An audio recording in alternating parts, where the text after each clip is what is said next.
Joining us now, Jen Psaki, former White House press secretary and host of Inside with Jen Psaki on MSNBC. You know, Jen, DeSantis thinks he can position himself to the right of Trump on things like immigration, abortion. He's aligning with Trump on 1-6, which would seem to me like the most obvious place to begin to draw a distinction. And here he was just tonight in an interview on Newsmax. Some of the things he's been attacking me on, I've been a little surprised at because he's attacking me from the left. And that really wasn't the Donald Trump from 2015 and 2016. I mean, he was a hard charger leaning in on all the issues, very edgy on conservative issues. And it was part of the reason he did so well. But when he's taken Disney's side against me, I just kind of wonder, like, OK, I get he wants to hit me, but don't take the side of a multinational corporation that wants to sexualize kids. He's also hitting me against voting against immigration amnesty. So lots of lies in there. First, will that work to sway Trump voters in a Republican primary, Jen? And if it does, and you got DeSantis as the Republican nominee, what's that then going to do to him with voters in a general? Well, it certainly wouldn't help him in a general election, right? Because running to the right of Trump on some of these issues, or even to the right in a bizarre way, for example, being on the other side of Disney. I mean, who hates Mickey and Minnie Mouse? I guess Ron DeSantis. But it would not help him in a general election, of course. He's trying to find his path. He's trying to find the way to contrast with Trump. Now, the truth is, there is another path that may not prove to be successful, but would be to be a more mainstream, less insane right-wing candidate who he could have had the bio in the background to do. He chose not to. He has chosen so far not to take that path. Will it work in a primary? We don't really know yet. I mean, there's no evidence it's going to work. He has only dropped in the polls next to Trump since November, when he was probably at his peak at this point. There is still a long way to go. But so far, he has not shown that he knows what his pathway is, and one that is going to work to bring Trump voters to his side consistently. Well, to that point, today you had DeSantis saying he'll look at potentially pardoning January 6th defendants, and it seems that is Trump, which also sort of speaks to the fact that you have his campaign saying, well, his polling numbers aren't exactly where we'd want them to be, but that's because the base feels sympathy toward Trump. I mean, is that good spin, bad spin? Like, what do you make of that as their defense for their poll numbers? Well, look, I mean, when you're down in the polls, you're always going to try to find some spin, and being down in the polls, there's never really great spin. So that's true, no matter what party you're in. But I think the challenge for the DeSantis team is that so far they hit their peak in November, after the November elections, when, of course, Governor DeSantis won by a large margin in Florida. And he was seen as the candidate that many Republicans who didn't think they could quite stand Trump, really, they put all their fears aside and they projected onto him what they wanted him to be. So far, he has not become what they wanted him to be. In many ways, he's a paper tiger. He looks good on paper, less insane than Trump, perhaps, maybe.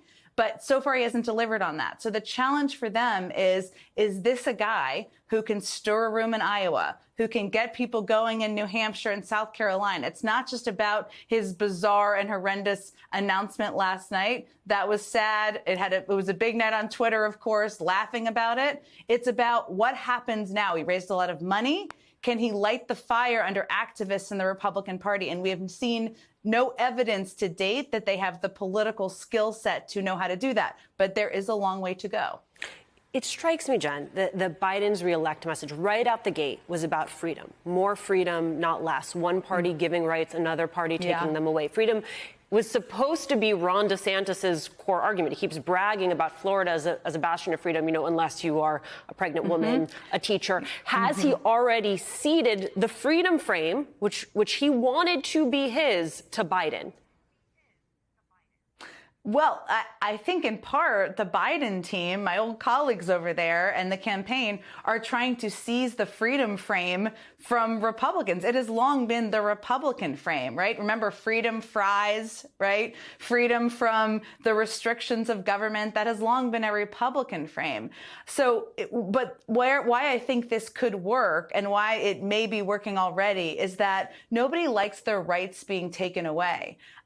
Their rights and access to health care, abortion rights, their rights to have clean drinking water, for their kids to go to school safely. And that is kind of the feeling with some of these Republican policies, and certainly a lot of what we've seen from the DeSantis agenda. I mean, Make America Florida means a ban on abortion after 6 weeks. It means concealed carry is allowed. It means you can't have books. It means diversity is not something that will be, championed in the country. That's what he's running on. And that is taking away rights from people in the country. And even if you're not a hardcore progressive or a hardcore Democrat, that may not sound great to people. Yeah, let's talk about making America Florida again. DeSantis has tried to campaign boasting about making Florida a conservative bastion, but now he has to campaign in, other GOP-led states. NBC News reporting DeSantis has encountered spirited pushback from competitive fellow governors and GOP officials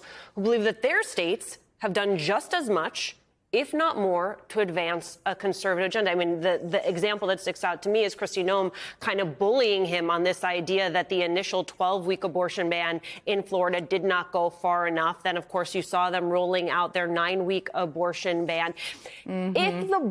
If the bulk of the next year is Ron DeSantis and Donald Trump and a host of other Republicans trying to out-Trump each other, for lack of a better term, how does that change the contours going into a general election if that is most of what voters have been exposed to?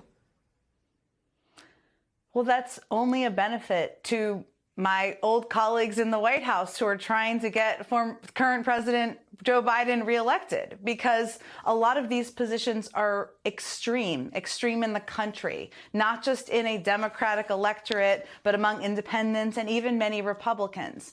People across the country, 58% of the country thinks people should have access and a choice to have an abortion if they want to. That's not just Democrats. That includes Republicans. That's the national poll, the recent NBC News poll, right?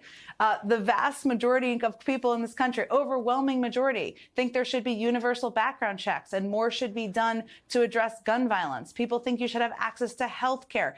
These positions, people are not supportive across the country universally of election denying. We've seen that play out in 2022, but we've also seen that play out even in recent months. I mean, the Kentucky Secretary of State just last week defeated and won running against election deniers. So these right wing, the farther right wing and extreme it goes, the better that is for Joe Biden. And that's, I think, how you see it if you're sitting in the White House right now.